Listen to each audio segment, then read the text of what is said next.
নমস্কার, আমি তরুণ ঘোষ। আরআইসি গঠনের প্রক্রিয়া শুরু হয়ে গেল। গতকাল নরেন্দ্র মোদী, শি জিনপিং এবং ভ্লাদিমির পুতিন তিনজনের মধ্যে সিকিউরড লাইনে কথা হয়েছে।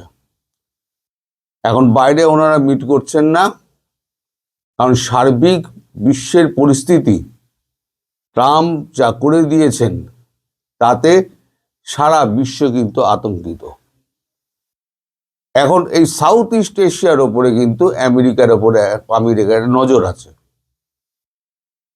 আমেরিকার যে নজর যে আছে সেখানে সাউথ ইস্ট এশিয়ায় কিন্তু দীর্ঘদিন ধরেই ভাবছেন যে এখানে একটা খ্রিস্টান রাষ্ট্র করবেন এবং বাংলাদেশের ওপরেতে একটা দখলদারি করবেন। এখন ট্রাম্প ভেনেজুয়েলা নিয়ে ব্যস্ত।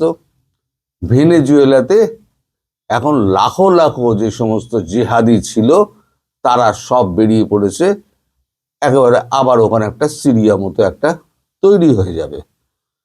তো ভালো হয়েছে, নিজের ব্যাকইয়ার্ডে যদি একটা এরকম গন্ডগোল হয় তাহলে কেমন লাগে এটাও আমেরিকার একবার দেখার দরকার ছিল। তো এখন প্ল্যান যেটা হচ্ছে, আমি প্রথমে বলি সিকিউরড লাইনটা কি। অনেককেই আমি জিজ্ঞেস করেছি সিকিউরড লাইন কি, আমি তার ব্যাখ্যাটা পাইনি। গতকালকে আমি এক মিলিটারি ইন্টেলিজেন্সের এক বন্ধুকে আমি ফোন করেছিলাম, সে রিটায়ার করে গেছে। তিনি আমায় বললেন যে একটা নির্দিষ্ট ফ্রিকোয়েন্সিতে নির্দিষ্ট টিউনে তিনটে দেশকে বলে দেওয়া হয় এই সময়তে আমরা এই ফ্রিকোয়েন্সিতে এই টিউনে কথা বলবো, যেটা কেউ ধরতে পারবে না। সেটাই হলো সিকিউরড লাইন। যে লাইনে কথা বললে বা ভিডিও কনফারেন্স করলে অন্য কোনো দেশ, কোনো এজেন্সি কেউ জানতে পারবে না, সেটাই হচ্ছে সিকিউরড লাইন। এই সিকিউরড লাইনেই কথাবার্তা হয়েছে। এখন প্ল্যান যেটা হচ্ছে, আরআইসি যেটা থমকে ছিল, যেটা নিয়ে চীন একটুখানি আতান্তরে ছিল যে করবো কি করবো না। এখন চীনের যে অবস্থা, চীন জানে যে একমাত্র আমাকে চাপার জন্য ট্রাম্প কিন্তু উঠে পড়ে লেগেছেন। আমেরিকা দীর্ঘদিন ধরেই চাপার চেষ্টা করছে, কিন্তু মাঝে ট্রাম্পের এই ট্যারিফ নীতি এটা ভারতকে চীনের কাছাকাছি পৌঁছে দিয়েছে, রাশিয়ার কাছাকাছি পৌঁছে দিয়েছে। একটা আরআইসির একটা গঠনের প্রক্রিয়া চলছে। এর মধ্যে ট্রাম্প একটা বক্তব্য দিয়েছেন যে মোদি খুব ভালো মানুষ, কিন্তু আমাকে আরেকটু খুশি করতে পারতেন। জমিদার মানুষ, তাকে নবাবদের তো খুশি করতে হবে। জমিদার নবাব যারা আছে উঁচু তলায়, খুশি করতে গেলে কি করতে হবে? আমার কৃষকদের বাঁধতে হবে, আমরা দুগ্ধজাত যে সমস্ত শিল্পের সঙ্গে যারা জড়িত তাদেরকে মারতে হবে। ভারত সেটা কোনোদিনও করবে না, আটকে রয়েছে তো ওই জায়গায়। ফলে খুশি আর ট্রাম্প বাবুকে করা যাবে না, সেটা ট্রাম্প বাবু বুঝে গিয়েছেন। আর এই তিনটে দেশ বুঝে গিয়েছে যে আমরা যদি একত্র না হই, যদি একলা একলা লড়ি, তাহলে পরে কিন্তু আমেরিকা আমাদের কিন্তু লম্বা যুদ্ধে ফাঁসিয়ে দেবে। এখন এক্ষেত্রে ভেনেজুয়েলার ঘটনার পর এখন দুটো জিনিস স্থাপিত হয়ে গেছে। একটা হচ্ছে জিসকা লাঠি উস্কা ভ্যাঁস, অর্থাৎ যার লাঠির জোর বেশি সে তার শাসন করবে, ভ্যাঁস তারই, মানে মহিষ তারই। ওই জন্য বলে জিসকা লাঠি উস্কা ভ্যাঁস। আর মার্কো রুবিও কালকে বলে দিয়েছেন ওই ইউনাইটেড নেশন সিকিউরিটি কাউন্সিল আমরা মানি না। তাহলে ওটা রেখে লাভ কি? অ্যান্তোনিও গুতেরেসকে পয়সা দিয়ে মাসে মাসে রেখে লাভ কি? ভারত তো কোনোদিনই পাত্তা দেয় না ইউনাইটেড নেশন সিকিউরিটি কাউন্সিল। কিন্তু সব থেকে বড় ব্যাপার যেটা উনি স্থাপন করে দিলেন, একটা ইতিহাস, যে আমার ওপরে যদি কেউ চড়াও হয় বা আমায় যদি কেউ খোঁচা মারে, কেউ বিরক্ত করে, বা আমার যদি দেশ বিপন্ন হয়, তাহলে পরে আমি অন্যের দেশ দখল করতে পারি। এবং উনি বলেছেন আমি ভেনেজুয়েলা দখল করেছি, ভেনেজুয়েলা আমি শাসন করব, এর মধ্যে কোনো অন্যায় নেই। ট্রাম্প তার নিজের জায়গা থেকে ট্রাম্প ঠিক আছেন। এখন এই যে নতুন ভারতবর্ষ এবং নতুন চীন, নতুন রাশিয়া এই যে শিক্ষাটা পেল, এতে কি হলো, রাস্তাটা পরিষ্কার হয়ে গেল। আমাদের সামনে আর কেউ কথা বলতে পারবে না যে তোমরা কেন, বিশেষ করে ইউরোপিয়ান ইউনিয়ন, তোমরা কি করে অন্যের দেশ দখল করো, অন্যের দেশ থেকে লোক তুলে আনো, জেহাদি তুলে আনো। আমার জোর আছে, আমার লাঠির জোর আছে, আমি করতেই পারি।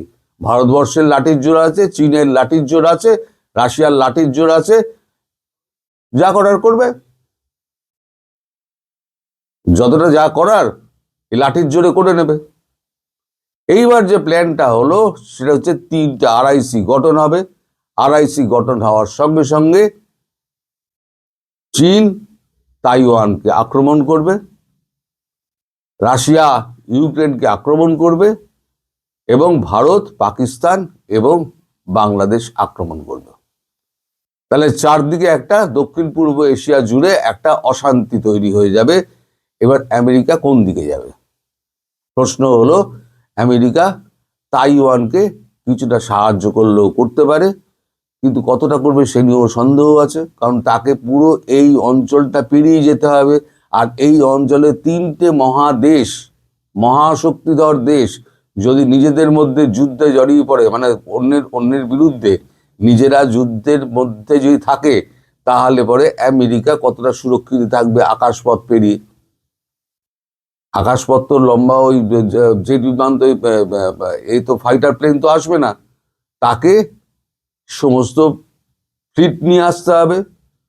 এবং 3টে দেশ যদি ফ্লিটগুলোকে নিজেদের এগিয়ে দেয়, তাহলে একক রাশিয়ার আমেরিকার পক্ষে এই 3টে দেশের সঙ্গে লড়া কিন্তু একেবারেই অসম্ভব। পৃথিবীর যত বড় শক্তি হোক না কেন, 3টে শক্তিধর দেশ যদি একসঙ্গে হয়ে যায়, তার বিরুদ্ধে লড়া কিন্তু একেবারে অসম্ভব। ফলে এই সিকিউর লাইনে যে কথা হয়েছে, RIC গঠনের ব্যাপারটা ত্বরান্বিত হচ্ছে এবং খুব শীঘ্রই দেখবেন RICর একটা ঘোষণা হয়ে যাচ্ছে যে ভারত, রাশিয়া, চীন, রাশিয়া, ইন্ডিয়া, চায়না, RICটা গঠন হয়ে গেল। এবার RIC গঠন হওয়ার পর তারপরেতে খেলা দেখবেন। চারদিকে না একদম যুদ্ধের দামামা বেড়ে যাবে। একেবারে আমাদের যত প্রতিবেশী আছে, ট্রাম্পের ভয়ে যেমন ইউরোপিয়ান ইউনিয়ন যেমন চুপ করে বসে আছে, আমাদের প্রতিবেশী যত আছে ততগুলো প্রতিবেশী সব একদম দেখবেন দমে যাবে। এখন এছাড়া উপায় নেই, কারণ ট্রাম্প পথ দেখিয়ে দিয়েছেন। ট্রাম্প যা করেছেন ঠিক করেছেন। হুগো স্যাভেজ থেকে আরম্ভ করে এই আমাদের নিকোলা মাদুরো, তিনি যা যা করে গেছেন, ইতিহাস ঘাটলেই বুঝতে পারবে সমাজতন্ত্রের নামে উনি কি কি করেছেন, সমাজতন্ত্র প্রতিষ্ঠা করার নামে। আর চায়না ওখানে দখল করে পুরো তেল, যে পয়সা ধার দিয়েছিল চায়নার পয়সা ফেরত দিতে পারেনি। চায়না ওই সমস্ত তেলের খনিগুলো দখল করে 90% তেল চায়না নিয়ে চলে যাচ্ছিল।